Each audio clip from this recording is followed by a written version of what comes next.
सुप्रभात प्यारे बच्चों, आइए आरंभ करते हैं आज के पठन पाठन का सिलसिला और चलते हैं उस ओर जहां से हम और आप अध्ययन कर रहे थे बेबी हालदार जी के द्वारा लिखे हुए पाठ आलो अंधारी का। आलो अंधारी इस पाठ में हमने आपने कल के अंक में क्या क्या पढ़ा था, आइए संक्षेप में उसको जान लेते हैं। कल हमने आपने जाना था कि तातुश का लेखिका को लिखने के लिए प्रेरित करना, अर्थात तातुश ने कैसे बेबी हालदार को लिखने के लिए प्रेरित किया, कैसे उनका उत्साहवर्धन किया जिससे लेखिका लिखने के लिए उत्सुक हुई और उन्होंने अपने लेखन कार्य को जारी रखा। इसके विषय में आपने जाना ही था कि लेखिका की पुस्तक विषयक जो रुचि थी उसको एक पुस्तक दे करके तातुश ने उसको प्रमाणित कर दिया, उसको और कह लीजिए संशोधित संवर्धित कर दिया और फिर उसके डायरी और पेन दिया और धीरे धीरे करके जीवन की घटनाओं को लिखने के लिए प्रेरित किया।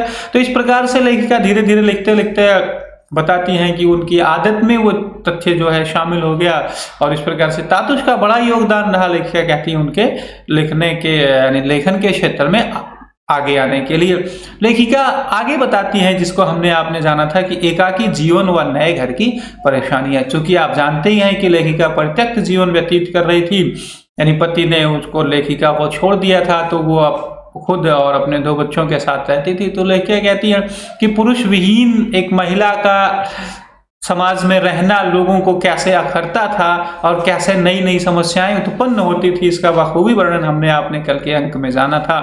और एक स्थिति तो ये आ गई जब लेखिका ने लिखा कि हमें एक ऐसा दिन भी हमने देखा, एक ऐसी भयंकर रात भी देखी कि जब हमें उस रात खुले आसमान के नीचे पूरी रात गुजारनी पड़ी। और स्थिति आप जानते हैं कि नगर पालिका के बुलडोजर के द्वारा उस पूरे मोहल्ले को ध्वस्त कर दिया गया था, जिसमें लेखिका का भी कमरा था। तो कहती हैं कि जिसके घर में पुरुष लोग थे वो मकान खोजने इधर उधर चले गए, लेकिन हमारे यहाँ कोई पुरुष था नहीं, जिस कारण हमें पूरी रात जो है आसमान के नीचे गुजारना पड़ा। फिर जब यह बात तातुश को पता चली तो तातुश ने बेबी हालदार को अपने घर में एक कमरा दे दिया, जहां हमने आपने जाना था कि बेबी हालदार की अधिकांश समस्याएं जो है वो समाप्त हो गई। और फिर एक नई समस्या लेखिका के जीवन में ये आई थी कि लेखिका का जो बड़ा लड़का था वो लेखिका का साथ छोड़कर कहीं चला गया था, किसी कंपनी में वो काम कर रहा था। तो लेखिका को हर समय अपने बड़े लड़के की चिंता रहती थी, तो लेखिका उदास हो जाती। उनकी उदासी तातुश से देखी नहीं जाती थी, तो तातुश ने तलाश किया और अंततोगत्वा वह सफल हुआ और एक दिन लेखिका से उसकी मुलाकात करवाता है। लेखिका उसको उस जगह से हटा करके एक अच्छी जगह काम दिलाता है। अर्थात कल के अंक में हमने आपने ये जाना था कि तातुश का बेबी हालदार के जीवन में आना एक सुखद संयोग रहा, एक सुखद अनुभूति है तातुश के जीवन बेबी हालदार और तातुश के साथ। आज हम आप जानेंगे कि लेखिका बेबी हालदार को लिखने के लिए कैसे तातुश प्रोत्साहित करते थे। बेबी हालदार बताती हैं कि तातुश लगातार मेरा हौसला बढ़ाते रहते थे कि उसे लिखना चाहिए। यही तक बात सीमित नहीं रहती थी, तातुश यहाँ तक किया करते थे कि उन्होंने अपने कई मित्रों से बेबी हालदार जी की स्थिति को बता दिया। अर्थात बेबी हालदार लिखती हैं और वो अपने घरेलू जीवन से संबंधित बातों को लिखती हैं, इसका वर्णन तातुश ने अपने कई मित्रों से किया था। और बेबी के द्वारा लिखे हुए जो कुछ अंश होते थे, बेबी के द्वारा लिखे हुए जो कुछ पत्र हुआ करते थे या जो कुछ लेख हुआ करते थे, उसको तातुश अपने मित्रों के साथ शेयर करते थे और वो लोग बेबी हालदार की तारीफ करते थे, नित्य लेखिका का उत्साह बढ़ाते थे, पत्राचार के माध्यम से बेबी हालदार का हाल समाचार जानते थे और उनके लेखन की सराहना करते थे। तो प्रत्यक्ष अप्रत्यक्ष दोनों रूप से आप देख सकते हैं कि तातुश जो है बेबी हालदार के लेखन कार्य को प्रोत्साहित कर रहे थे। इसके बाद लेखिका बताती हैं कि एक समय ऐसा आया कि मेरा काम अचानक से बढ़ गया। काम अचानक से कैसे बढ़ गया, तो लेखिका कहती हैं कि तातुश के छोटे लड़के अर्जुन दा के 2 मित्र वहां आकर रहने लगे और उनके रहने से लेखिका कहती हैं कि मेरा ढेर सारा काम बढ़ गया। अर्थात जहां 3 से 4 लोगों का परिवार हुआ करता था, अब उसमें 2-3 लोग और बढ़ गए, तो लेखिका का काम बढ़ गया। परंतु लेखिका कहती है कि यह काम बढ़ा पर हमें लगा नहीं, क्योंकि जो नए लोग आए थे उनका व्यवहार इतना अच्छा था कि लेखिका कहती हैं कि सारा घर का काम जो है खुशी खुशी हो जाता और नए लोग जो आए हुए थे वो लेखिका के काम में हाथ भी बटाते। लेखिका का सहयोग करते। बेबी हवलदार कहती हैं कि वो जो लोग थे मेरे बच्चों का विशेष ख्याल रखते थे, मेरे बच्चों की पढ़ाई लिखाई से संबंधित कुछ अच्छी अच्छी बातें मुझे बताते थे। इसके बाद लेखिका कहती हैं कि दिन भर के कार्यों में व्यस्त रहने के बाद कई बार ऐसा देखा गया कि मैं उदास बैठी रहती तो बेबी हवलदार को तातुश ने प्रोत्साहित किया पार्क में जाने के लिए, जिसके विषय में लेखिका ने लिखा कि तातुश ने सोचा कि सारा दिन काम करते करते बेबी थक जाती होंगी। उन्होंने उससे कहा कि वह रोजाना शाम को पार्क जाया करे अपने बच्चों के साथ, जिससे क्या होगा कि उसका मन बहल जाएगा और उसके मन की जो उदासी है वो धीरे धीरे करके खत्म हो जाएगी। और एक अप्रत्यक्ष लाभ सबसे बड़ा इसका यह है कि बेबी का जो जीवन एक कमरे तक ही जो सीमित रह गया था वो धीरे धीरे करके दूर हो जाएगा। अर्थात जब बेबी पार्क में जाएंगी और लोगों से मिलेंगी तो उनका एक स्वस्थ मनोरंजन होगा, जिससे उनकी मानसिक स्थिति, मना स्थिति प्रसन्नचित होगी और बेबी के मन में नए नए विचारों का जन्म होगा, जिससे उसका लेखन जो है वो प्रभावी होगा। लेखिका आगे वर्णन करती हुए कहती हैं कि बच्चों का मनोरंजन होगा और बच्चों का भी मन बहल जाएगा। इस प्रकार लेखिका कहती, मैंने तातुश की बात मान करके पार्क में मैं जाने लगी। पार्क में नित नए लोगों से मुलाकात होती। एक बंगाली लड़की का जिन्होंने विशेष रूप से जिक्र किया है कि पार्क में एक बंगाली बालिका से मेरी पहचान हो गई।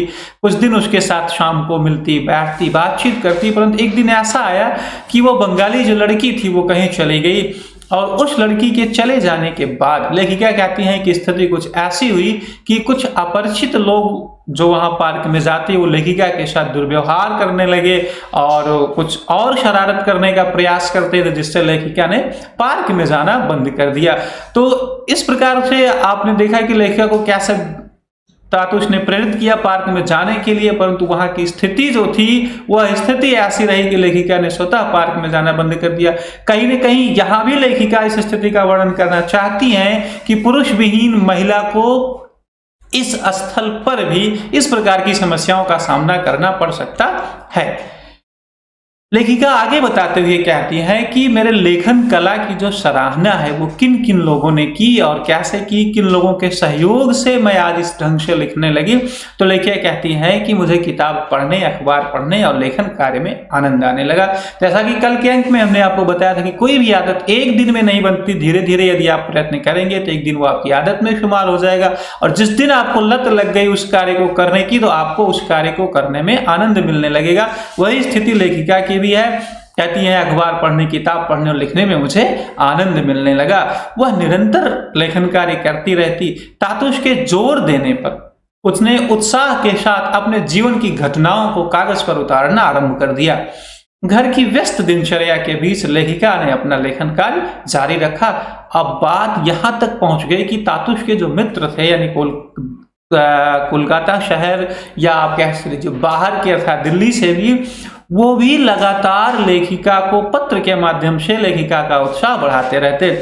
एक व्यक्ति का उन्होंने विशेष रूप से वर्णन किया कि कोलकाता में ही तातुश के एक मित्र थे और जिनका नाम वो आगे बताती हैं, जिनका नाम जेठू था। वो बेबी हवलदार को कहते हैं कि तुम आशापूर्णा देवी हो। आशापूर्णा देवी के विषय में आप थोड़ा सा जान लीजिए कि आशापूर्णा देवी जी का जो जीवन था वो भी घरेलू संघर्ष के बीच व्यतीत हो रहा था, लेकिन व्यस्ततम दिनचर्या के बाद भी आशापूर्णा देवी उस समय एक चिरपरिचित लेखिका के रूप में लोगों के सामने थी और उनका जो जीवन था वो बहुत ही संघर्षमय था। जैसे मैं आपको छोटा सा उदाहरण याद देना चाहूँ, आप अपने आसपास यानी अम्बेडकर नगर जिले से लेना चाहें तो अरुणिमा सिन्हा से बड़ा उदाहरण आपको नहीं मिल सकता कि जो विकलांग होते हुए भी एवरेस्ट जैसे श्रेष्ठतम शिखर पर अपना परचम लहराया चढ़ करके। तो ये तरीके से आशापूर्णा का उदाहरण उनके मन में उत्साह बढ़ाता था, जज्बा उत्पन्न करता था कुछ अच्छा लिखने के लिए। तो लेखिका कहती हैं कि जब हौसला हमारा बढ़ गया तो कहीं न कहीं से हम समय निकाल करके जरूर लिखती और लेखिका उस व्यक्ति को जेठू कहकर संबोधित करती।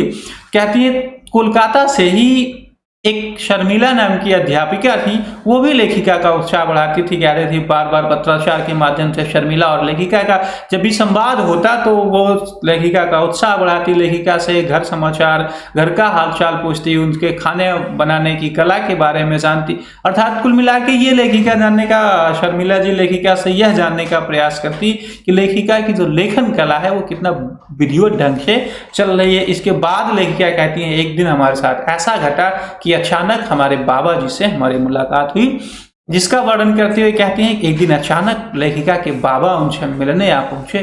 उनके आने से उसे पता चला कि उसकी मां का निधन हो गया है। उसके भाइयों को पता था मगर उन्होंने बताया नहीं।